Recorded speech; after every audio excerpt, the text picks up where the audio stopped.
तो बेटा हम अपना क्लाइमेट चैप्टर ही कर रहे थे। Good morning to everyone.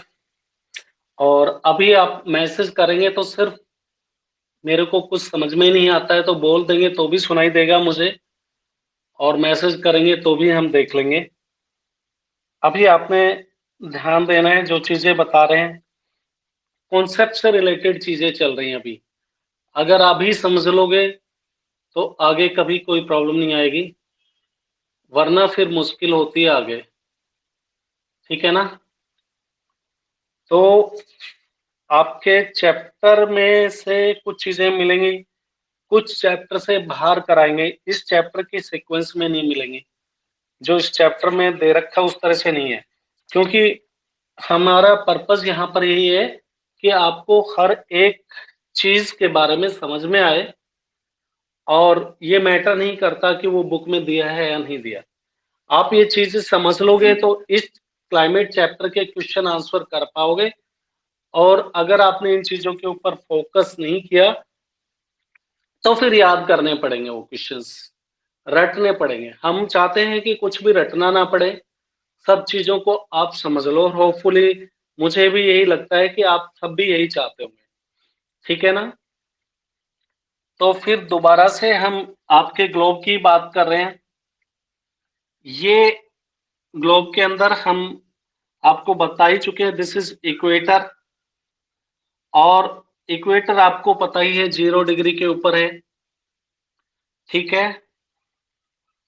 और इक्वेटर के नॉर्थ में पूरा का पूरा नॉर्दर्न हेमिस्फीयर है, इक्वेटर के साउथ में सदर्न हेमिस्फीयर है। ये तो आप जानते हो सभी।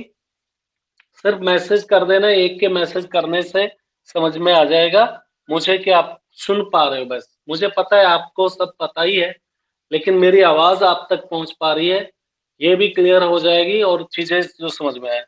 ग्लोब को मैं दिखाने की कोशिश कर रहा हूं। ये दोनों चीजें, ये ग्लोब के ऊपर दिखाया है, सेम चीज मैंने ये अर्थ सरफेस के ऊपर दिखाया है। ठीक है ना? ये आपका 0 डिग्री ही है यहां पर, और ये आपका 35 डिग्री इधर दिखा रखा है।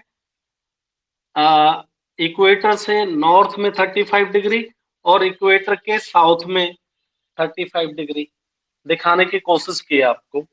तो इससे कुछ चीजें हम क्लियर करेंगे आपको, ताकि समझ में आएगी आगे की स्टोरी। कहना ये चाहता हूं कि ये तो आपको क्लियर ही हो चुका है कि सूर्य की जो रोशनी है वो डायरेक्ट इसी ड्यूरेशन में पड़ती है। ये वाला जो जगह है ना, इक्वेटर है, यहाँ पर डायरेक्ट सूर्य की रोशनी पूरे साल भर पड़ती है। इसलिए यहाँ पर गर्मी, इक्वेटर के आसपास के रीजन में गर्मी ज्यादा होती है। और इसके बाद में ये मैं बात कर रहा हूं लगभग लगभग, अगर बात करें भारत में, नहीं, इक्वेटर के आसपास 22 मार्च को सूर्य की रोशनी डायरेक्टली पड़ती है इक्वेटर के आसपास। अब ये सूरज उसके बाद में मूव करना शुरू कर देता है towards the north, northern hemisphere में मूव करना शुरू कर देता है, यानी कि ट्रेवल करना शुरू कर देता है। 22 मार्च को इक्वेटर पे रहता है। तो इक्वेटर के ऊपर, यानी कि कहने का मतलब ये हुआ 22 मार्च के लगभग, जब सूर्य इक्वेटर के ऊपर डायरेक्टली पड़ रहा है सूर्य की रेस, तो सबसे ज्यादा गर्मी वाला क्षेत्र यही होगा, इक्वेटर के आसपास। ये बात समझ में आ गई? कब की मैं बात कर रहा हूं? 22 मार्च की। कब की बात कर रहा हूं बेटा? हाँ,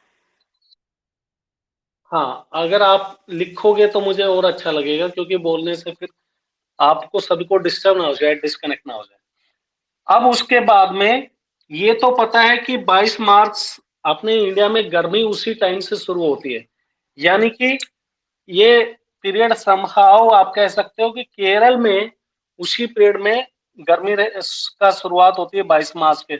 उसके बाद में धीरे धीरे सूर्य नॉर्थ की तरफ आना शुरू होता है। हिंदी में उसको बोलते हैं कि उत्तरायण हो गया सूर्य, यानी कि अब सूर्य ट्रेवल करना शुरू कर दिया, आपके नॉर्दर्न हेमिस्फीयर में ऊपर की तरफ ही जा रहा है, ठीक है ना?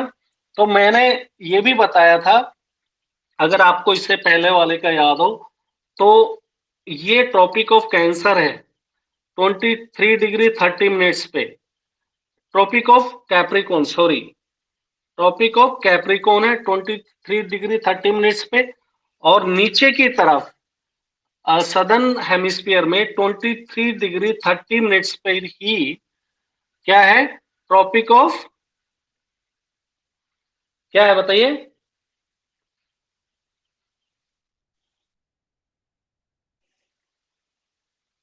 एक बार फिर याद कर लीजिए, मैं सही बता रहा हूं आपको या कहीं पर आपको डाउट नहीं हो रहा कुछ?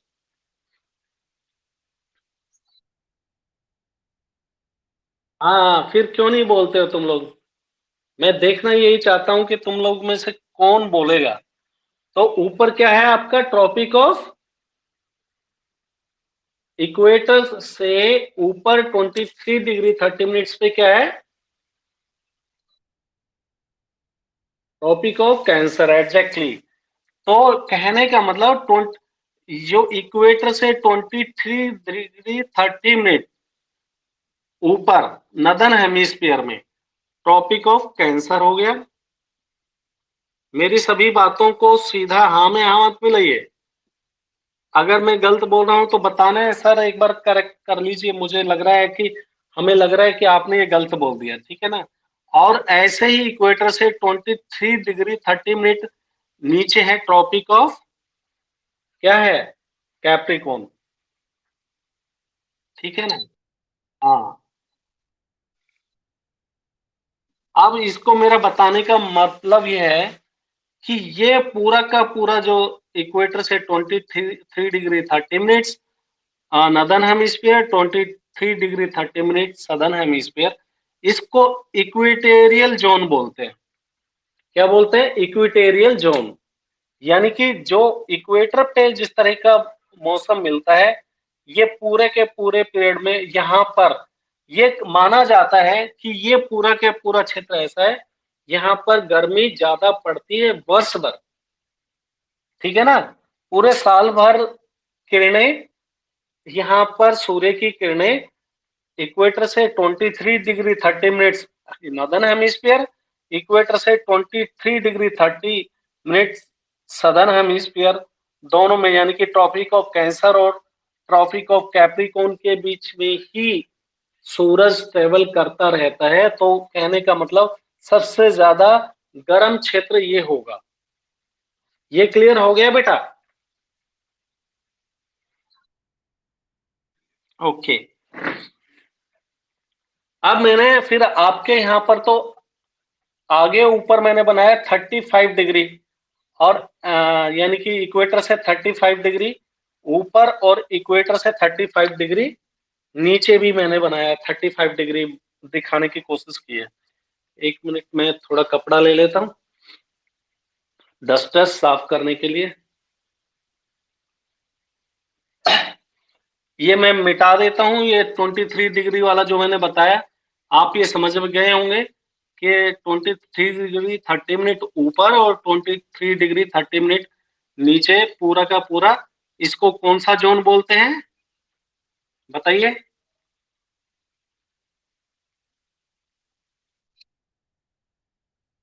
ओके, मैंने बताया वो तो नहीं बोला आपने, इक्वेटेरियल जोन बोलते हैं, सही है। यानी कि यहाँ पर गर्मी ज्यादा पड़ती है पूरे वर्ष भर, ठीक है ना? और इसके बाद में मैंने बताया था, अब आगे चलते हैं, ये कहा था कि भाई इक्वेटर से फिर नॉर्थवर्ड मूव करना शुरू करता है, ट्रेवल करना शुरू करता है सूर्य, ठीक है ना? और कहां तक? 35 डिग्री तक, ठीक है ना? नॉर्थ में जा रहा है। यानी कि ये पूरा का पूरा भी एरिया ये है जहां पर सूर्य की रोशनी डायरेक्टली समहाउ, रिलेटिवली डायरेक्टली पड़ती है, ठीक है ना? ऐसे ही सेम नीचे की तरफ भी 35 डिग्री डायरेक्टली पड़ती है। और इससे ऊपर जब जाने लगता है 35 डिग्री से ऊपर की तरफ, अब सूर्य की रोशनी सीधी नहीं पड़ती है, सीधी नहीं पड़ने के कारण यहां पर क्या है, सूर्य की रोशनी सीधी नहीं पड़ती, तो यहां पर ऐसा भी रीजन आ जाता है जिसको आर्कटिक और एंटार्क्टिक जोन कहते हैं, कि वहां तक तो सूर्य की रोशनी बिल्कुल पहुंच ही नहीं पाती है, ठीक है ना। और इसलिए यहां पर पहुंच नहीं पाती, तो यहां पर गर्मी ना के बराबर मिलती है, गर्मी है ही नहीं, क्योंकि सूर्य की रोशनी यहां तक पहुंच ही नहीं पाती।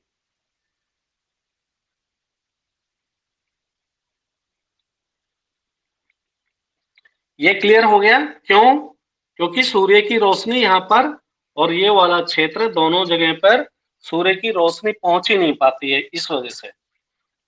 अब यहां तक क्लियर हो गया कि आर्कटिक और अंटार्कटिक का जो रीजन है वो ठंडा क्यों रहता है, क्योंकि सूर्य की रोशनी वहां तक लंबवत नहीं पहुंचती। जैसे इक्वेटर के एरिया में जो डायरेक्टली पहुंच पड़ रही है सीधी, वो सीधी ना पड़ के यहाँ के, यानी कि सूर्य का जो डिस्टेंस है यहाँ और यहाँ के बीच में बढ़ जाता है और तिरछी रोशनी आती है, तो वो पहुंच ही नहीं पाती है। इस वजह से यहाँ पर जो पानी है वो जम जाता है बर्फ के रूप में, क्योंकि सूर्य की रोशनी नहीं पड़ती। दोनों तरफ है ये, सदर्न हेमिस्फीयर में भी और नॉर्दर्न हेमिस्फीयर में भी ये जगह है। क्लियर हो गया बेटा? ओके। अब कुछ और चीज बतानी है मेरे को, इसी को आगे क्लियर करते हुए। ये तो अब ये देख लो बेटा, जब आप हम बात करें 22 मार्च की, अब आगे की तरफ सूर्य बढ़ना शुरू कर देता है, और जब यहां आगे की तरफ बढ़ रहा है जून में 21 जून को सूरज बिल्कुल एकदम कह सकते हो कि अपने भारत के अंदर जो क्षेत्र है, ये वाला जो क्षेत्र है पूरा north India, north west India, यहाँ पर सूर्य की रोशनी डायरेक्टली पड़ती है।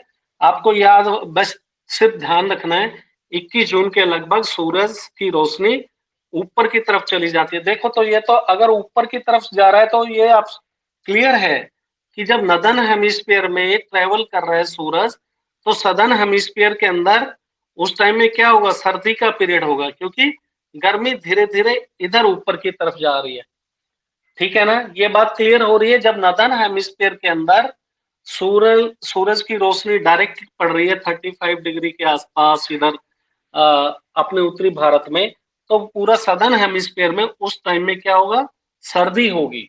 यानी कि जब सूर्य ट्रेवल करके जब नॉर्दर्न हेमिस्फीयर में है तो अपोजिट चलेगा, जब नॉर्दर्न हेमिस्फीयर में है तो सदर्न हेमिस्फीयर में सर्दी होगी। जब सूरज सदर्न हेमिस्फीयर में ऐसे ट्रेवल करके वापस आएगा तो अपनी तरफ यहाँ पर क्या होगा, सर्दी का पीरियड होगा। ये क्लियर हो गया?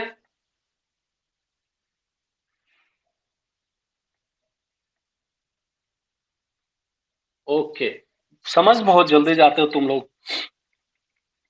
अब हम लो प्रेशर और हाई प्रेशर एरिया की बात करेंगे, जो इससे पहले वाले टॉपिक में, इससे पहले क्लास ले रहे थे उस दिन भी हमने बात की थी। अब आपको थोड़ा सा पीछे चलेंगे, कनेक्ट करके देखना पीछे जिस दिन बात की थी उसको लेकर, ठीक है ना। ये आपका इक्वेटर है, अभी तो बनाया ही था, चिंता क्या है, वही तो है। और ये 35 डिग्री और ये भी 35 डिग्री। अब जब सूर्य ऊपर की तरफ जा रहा है, यहां से भी ये वाला क्षेत्र है, यहां से हवाएं चलती हैं, क्योंकि ये पूरा का पूरा 35 डिग्री तक हमने कहा कि गर्म रहता है ना, तो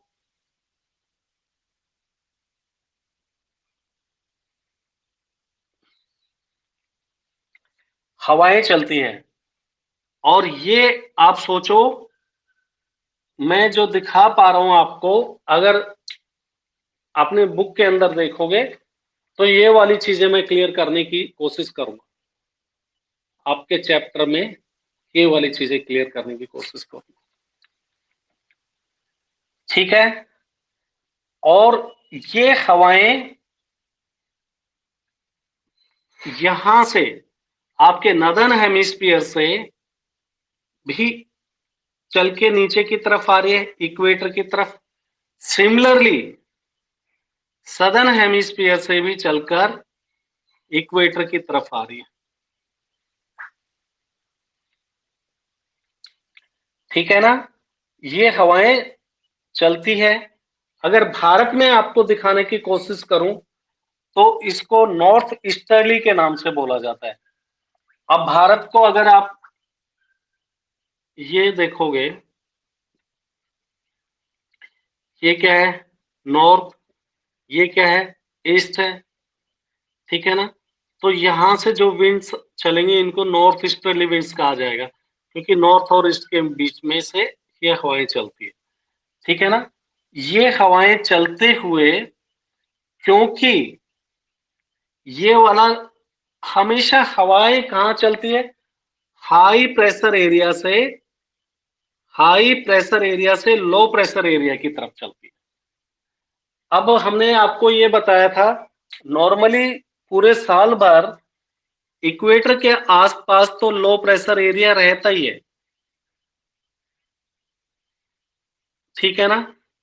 बताया था ना, इक्वेटर के 23 डिग्री 30 मिनट्स नॉर्दर्न हेमिस्फीयर और 23 डिग्री 30 मिनट सदर्न हेमिस्फीयर। थोड़ा सा आपको ध्यान देना होगा, फोकस करना होगा बस। अभी देख लोगे तो आगे कोई दिक्कत नहीं आएगी याद करने में वो चीजें। तो हवाएं हमेशा हाई प्रेशर एरिया से लो प्रेशर एरिया की तरफ चलती हैं। तो ये आपको मैं नॉर्दर्न हेमिस्फीयर से भी चल रही हैं हवाएं, और ये हवाएं हाई प्रेशर का मतलब ठंडी हवाएं हैं। ये कहां पर है, 35 डिग्री के आसपास है, ठीक है ना। 35 डिग्री से भी ऊपर से आ रही है। तो इधर से भी ये फिर सदर्न हेमिस्फीयर से भी ऐसे ही 35 डिग्री से। तो ये पूरा का पूरा सर्दियों में, सर्दियों में लो प्रेशर एरिया होता है। लो प्रेशर एरिया का मतलब यहाँ पर तिब्बत के अंदर साइबेरिया का रीजन, जो रसिया का पूर्व है, रसिया का जो ईस्ट है उसको हम साइबेरिया बोलते हैं, और चाइना, ये पूरा का पूरा सर्दी पड़ती है और यहाँ से हवाएं चलने लगती है। जब हाई प्रेशर एरिया बन जाता है तो ये हवाएं इक्वेटर की तरफ चलने लगती है, ठीक है ना। और इक्वेटर की तरफ ये हवाएं चलकर, मैंने उस दिन बताया था उसी चीज को जिसको आपकी बुक में फेरल लॉ के नाम से बोला गया है, या दूसरा नाम इसको दिया गया है, हाँ, कोरियोलिस फोर्स के नाम से। ये हवाएं इधर से चल रही है। बोलो बोलो शहबाज, क्रिश।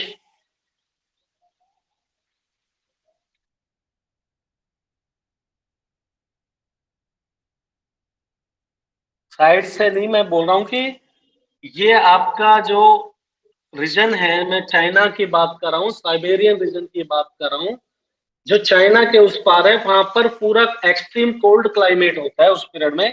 तो लो प्रेशर, यहाँ पर हाई प्रेशर एरिया रहता है, और हवाएं हमेशा हाई प्रेशर एरिया से लो प्रेशर एरिया की तरफ चलती है।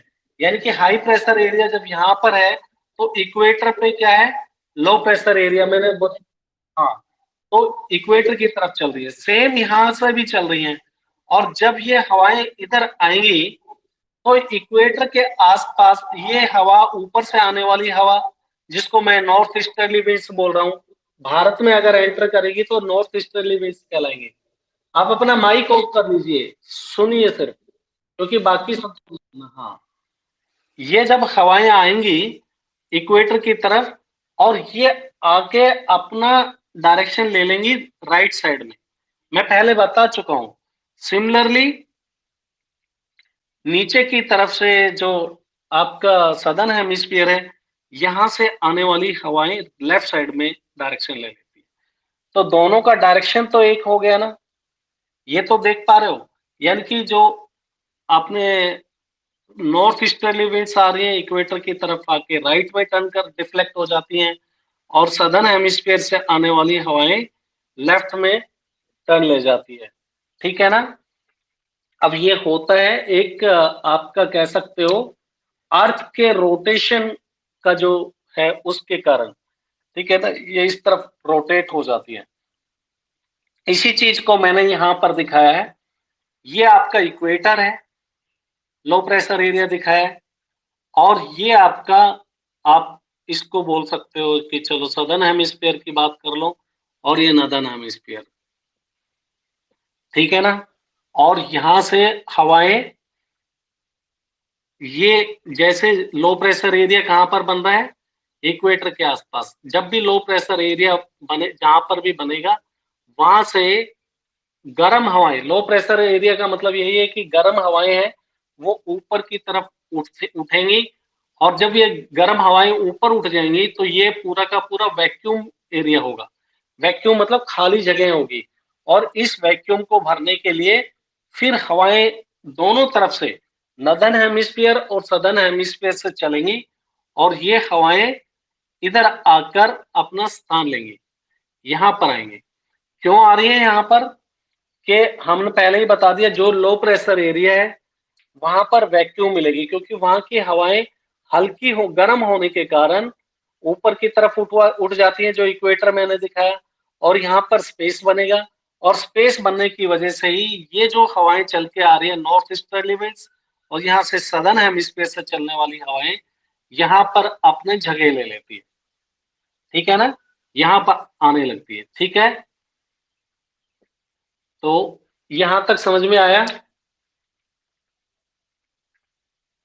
थोड़ी चीजें हल्का सा डिफिकल्ट है, लेकिन इतना भी डिफिकल्ट नहीं है कि समझ में ना आए।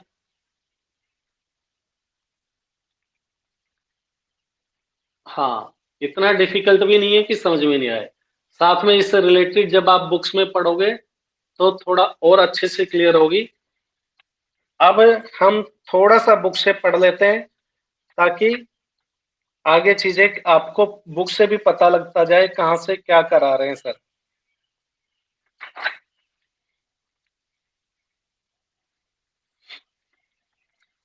अब आप पढ़ोगे, पेज नंबर 28 के ऊपर है, वहीं कोरियोलिस फोर्स लिखा हुआ उससे नीचे पढ़ रहे हैं। अब आप थोड़ा समझ पाओगे कोरियोलिस फोर्स है क्या। An apparent force caused by the earth rotation. ये कोरियोलिस फोर्स बोलिए या फेरल लॉ बोलिए, दोनों एक ही चीज है। ये एक बल है जो कि अर्थ के रोटेशन के कारण होता है। The Coriolis force is responsible for deflecting winds towards the right in the northern hemisphere. Northern hemisphere में राइट में डिफ्लेक्ट कर देता है, ठीक है, and towards the left in southern hemisphere, और सदर्न हेमिस्फीयर में लेफ्ट में डिफ्लेक्ट कर देता है हवा को। This is known as Ferrel law, और इसको हम फेरल लॉ के नाम से भी जानते हैं, ठीक है। द प्रेशर एंड द, मैं 28 नंबर पेज के ऊपर पढ़ रहा हूं। The pressure and wind condition और इंडिया आर यूनिक। भारत के ऊपर प्रेशर और विंड जो सिस्टम है वो एक अलग तरह की, अनोखी है। During winter there is a high pressure area north of the Himalayas. Winter के पीरियड में हिमालय के नॉर्थ में हाई प्रेशर एरिया होता है। मैंने अभी आपको बताया था ना कि विंटर के पीरियड में जो चाइना है, यानी कि हिमालय के नॉर्थ में तिब्बत का रीजन है चाइना का, या फिर रशिया का जो साइबेरियन रीजन है, वहां पर हाई प्रेशर एरिया बनता है। हाई प्रेशर एरिया का मतलब आप समझ गए होंगे, ठंडा, ठंडी हवाएं वहां से चलने लगती है, ठीक है ना। During the winter there is a high pressure area north of Himalaya. Cold dry winds blow from this region to the low pressure area over the ocean to the south।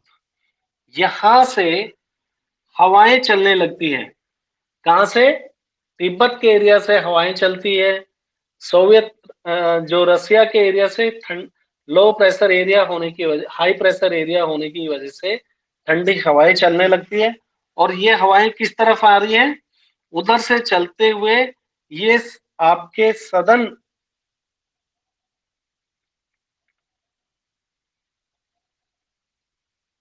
Ocean to the south, over the ocean to the south, south के अंदर चलती है। In summer in summer a low pressure area develop over interior Asia as well as और north India. और ये जो लो pressure area है, मैंने बताया ना, जैसे जैसे आप समर की बात करेंगे, गर्मियों में लो प्रेशर एरिया कहां पर बनता है? भारत का जो दिल्ली के आसपास का क्षेत्र है, अपने दिल्ली के आसपास में जैसे पंजाब है, ठीक है ना, पंजाब है, हरियाणा और वेस्टर्न राजस्थान, यहां पर लो प्रेशर एरिया बनता है। कब की बात कर रहे हैं? समर में। लो प्रेशर एरिया का मतलब यही है, बहुत वहां पर गर्मी पड़ने लगती है, और जब गर्मी पड़ेगी तभी आपको मैंने बताया ये हवाएं ऊपर उठेंगी लो प्रेशर एरिया से, और फिर इस जगह की खाली होने की वजह से हवाएं दूसरे दोनों गोलार्ध से चलेंगी, नॉर्दर्न हेमिस्फीयर से भी चलती हैं और सदर्न हेमिस्फीयर से भी चलती हैं। लेकिन अब हम बात कर रहे हैं गर्मी की, तो गर्मी में जो इंडियन ओशन से जो हवाएं चल के आती हैं, वो हवाएं ये वाली जगह जो अपने पंजाब, हरियाणा, राजस्थान है, यहाँ पर इंडियन ओशन से चलने वाली हवाएं जगह ले लेती है और बारिश का कारण बनती है, जिसकी वजह से बारिश होती है भारत के अंदर, पंजाब, हरियाणा। अब अलग अलग सिस्टम है, जब आप पढ़ोगे ना पूरा इंडियन मॉनसून को, जब अलग अलग चीजें और धीरे धीरे समझ आएगी आपको, डेवलप धीरे धीरे होगा, तो ये थोड़ा सा आप समझ पाओगे। There are air move from high pressure area और the southern Indian ocean in a south easterly direction. ये बोल रहा है कि हवा जो है हाई प्रेशर एरिया से, air move from high pressure area और द सदर्न इंडियन ओशन, ये सदर्न इंडियन ओशन है, और यहां से ये हवाएं, मैंने बताया ना, दो दो डायरेक्शन ले लेती हैं, एक को साउथ वेस्टर्ली बोला जाता है, एक को साउथ ईस्टर्ली बोला जाता है।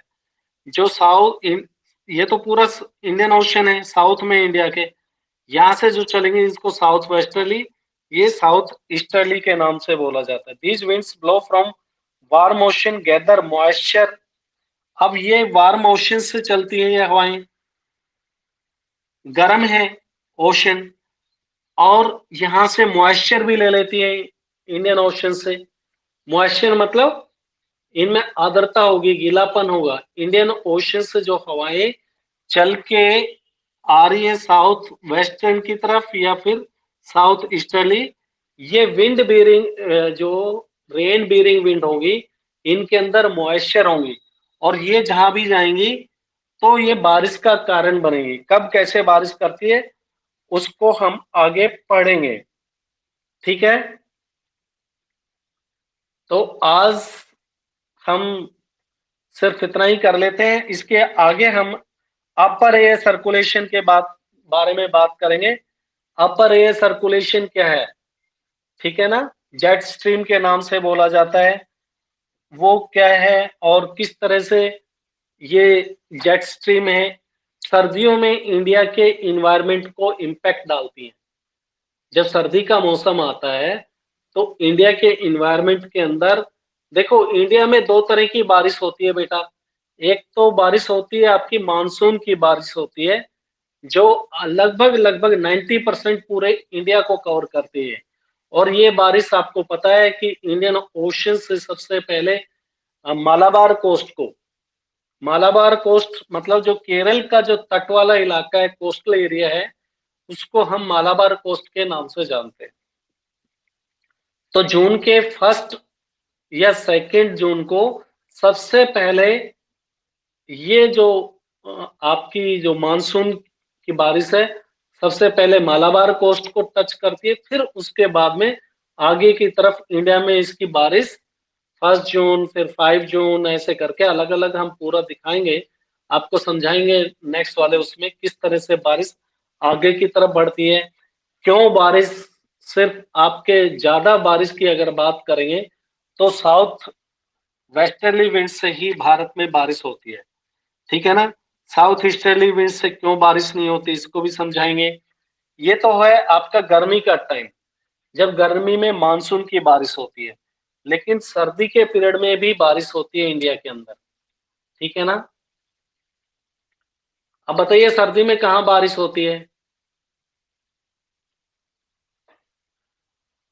आस्था पूछ रही है कि साइबेरिया, अच्छा कृतिका पूछ रही है। बेटा साइबेरिया एक रीजन का नाम है कृतिका, मैंने अभी देखा आपका मैसेज कि जैसे भारत के अंदर किसी क्षेत्र का नाम रख दे, ऐसे ही रसिया के जो ईस्ट का इलाका है, वहां पर बहुत ही एक्सट्रीम कोल्ड क्लाइमेट मिलता है, और उस पूरे क्षेत्र को, रसिया का जो ईस्टर्न पार्ट है, देखो रसिया को दो भाग में अगर आप मोटे तौर पे डिवाइड कर सकते हो, एक रसिया का वेस्टर्न पार्ट जो यूरोप का हिस्सा है, और ईस्टर्न पार्ट जो कि एशिया का हिस्सा है। और एशिया का जो हिस्सा है वो एक्सट्रीम कोल्ड क्लाइमेट है, क्योंकि वो पोलर रीजन के बिल्कुल नजदीक का इलाका है, जहां पर सूर्य की रोशनी, मैंने अभी आपको बताया था ना कृतिका, जहां पर सूर्य की रोशनी नहीं पहुंच पाती है, तो वो पूरा कोल्ड क्लाइमेट एरिया है। तो वहां पर low pressure, high pressure area बना रहता है, ठीक है। वहां से हवाएं चलती हैं, इक्वेटर की तरफ चलती है, आगे डिटेल्स में बात करेंगे और समझ में आएगी। तो पार्टिकुलरली उसको ही हम साइबेरियन रीजन बोलते हैं, ठीक है। क्लियर हो गया। हाँ, और कोई क्वेश्चन जहां अगर कहीं पर भी कॉन्सेप्ट से रिलेटेड कोई चीजें समझ में नहीं आई, तो आगे बढ़ने से पहले मैं चाहूंगा कि बेटा पूछते रहो, ठीक है। हल्का सा डिफिकल्ट भी है ये, लेकिन इतना डिफिकल्ट भी नहीं है, तुम्हारे लिए डिफिकल्ट भी नहीं है। अच्छा, ठीक है, वेरी गुड, ठीक है। तो भारत में दो तरह की बारिश होती है, एक तो गर्मी में बारिश होती है, जिससे 90% पूरे इंडिया के अंदर बारिश होती है। फिर एक सर्दी का भी बारिश का पीरियड है, उसके बारे में आप पढ़ोगे आगे जब बताएंगे। सर्दी के पीरियड में भी बारिश कहाँ कहाँ पर, कौन कौन से रीजन में होती है, उसको हम बेसिकली वेस्टर्न डिस्टर्बेंस के नाम से बोलते हैं, पश्चिमी विक्षोभ के लिए नाम से बोला जाता है।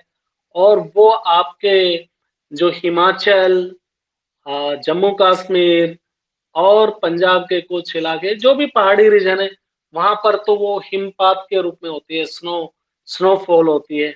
लेकिन कुछ इलाका भारत का, अपने हरियाणा का कुछ इलाका है, वहां पर वहां पर ओले गिरते हैं, और जैसे जैसे दिल्ली और वेस्टर्न यूपी तक वो बारिश होती है, फिर वहां पर बारिश के रूप में होती है। कारण आपको पता ही है कि जितनी हाइट ज्यादा होगी, पहाड़ों के ऊपर हाइट ज्यादा है, तो वहां पर जो बारिश है, एक्स माइनस में जब टेम्परेचर चला जाता है, तो स्नोफॉल होती है वहां पर, ठीक है। और ज्यादा कोल्ड क्लाइमेट की वजह से भी होता है, ठीक है। तो वो वेस्टर्न डिस्टर्बेंस के बारे में बात करेंगे। फिर एक नॉर्थ ईस्टर्ली विंड्स हैं, उसके बारे में भी आज इतना अच्छे से बात नहीं की है, कौन सी विंड्स होती है। उनसे बारिश इंडिया के अंदर हल्की बारिश होती है, लेकिन पूरे भारत में ना होके सिर्फ आपके कोरोमंडल कोस्ट, जो कि तमिलनाडु के आसपास का क्षेत्र है, जो नॉर्थ ईस्टर्ली विंड्स जो हम बोल रहे थे साइबेरियन रीजन से जो चलती है, उन विंड से भी भारत में बारिश होती है। पूरा हवा का खेल है, ठीक है ना। लो प्रेशर और हाई प्रेशर एरिया की पूरा का पूरा गेम है ये।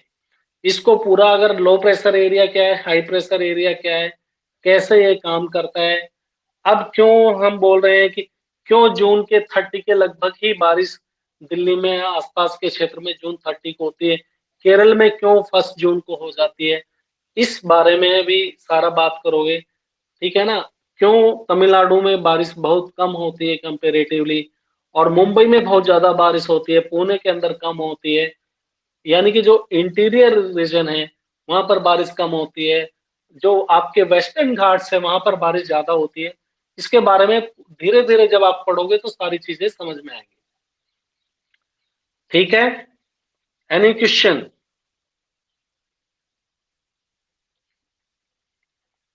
अगर कोई क्वेश्चन नहीं है तो फिर हम विदा चाहेंगे, और आप कंटिन्यूअस काम करते रहिए बेटा।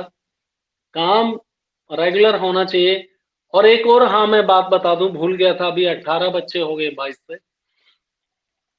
देखो कई बच्चों के मेरे पास में मैसेज आते हैं, सर क्वेश्चन कितने क्वेश्चन करने हैं, कितने नहीं करना। तो ये काफ़ी कन्फ्यूज़ कर देने वाला काम हो जाता है मेरे को बार-बार हर किसी को बताना। तो सबसे बेटर यही है कि आप एनसीईआरटी बेस्ड क्वेश्चन आगे से मैं भेजूँगा। आप अपने रजिस्टर को एनसीईआरटी बेस्ड क्वेश्चन से ही मेंटेन कीजिए। बाकी जो भी हम आपकी रेगुलर क्लासेस लेंगे ना, तब वो काम आपकी जो एवरग्रीन है उससे कर लेंगे जो भी क्वेश्चन करना हो। लेकिन लिखने का काम जिसने जहाँ तक कर लिया अच्छी बात है। आगे से हम एनसीईआरटी के ही क्वेश्चन लिखवाएँगे, उतना ही क्वेश्चन करेंगे। ठीक। हाँ, बोलो।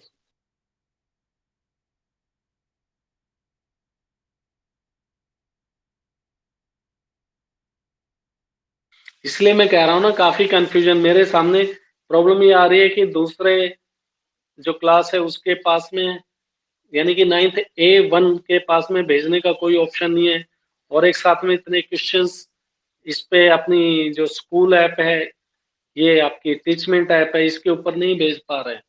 तो आपने जितना कर दिया बेटर है, मेरे से इस बारे में मत पूछो। आगे आप इस चैप्टर के जिन्होंने मैं पहले भेज चुका हूँ उससे कर दिया, वेल एंड गुड। नहीं किया है तो एनसीईआरटी के भेज देंगे। आगे इससे आगे सिर्फ और सिर्फ एनसीईआरटी के क्वेश्चन आंसर कराएंगे। क्लियर? हाँ।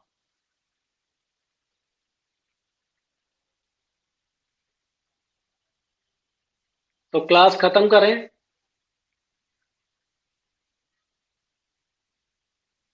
बाय सभी को।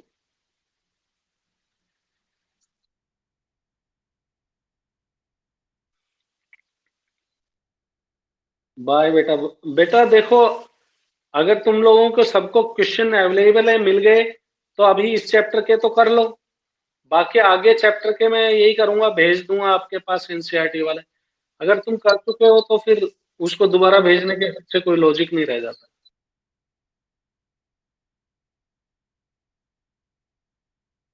Okay bye.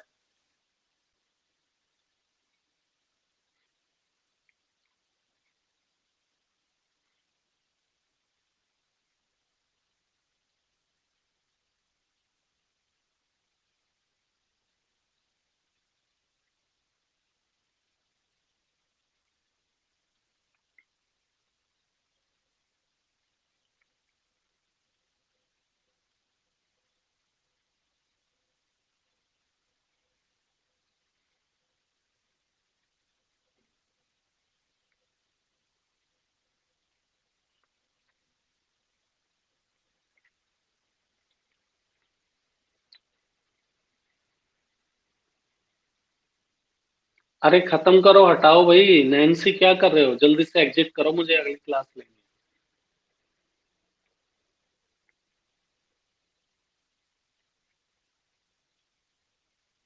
Nancy, Himanshu and Nancy.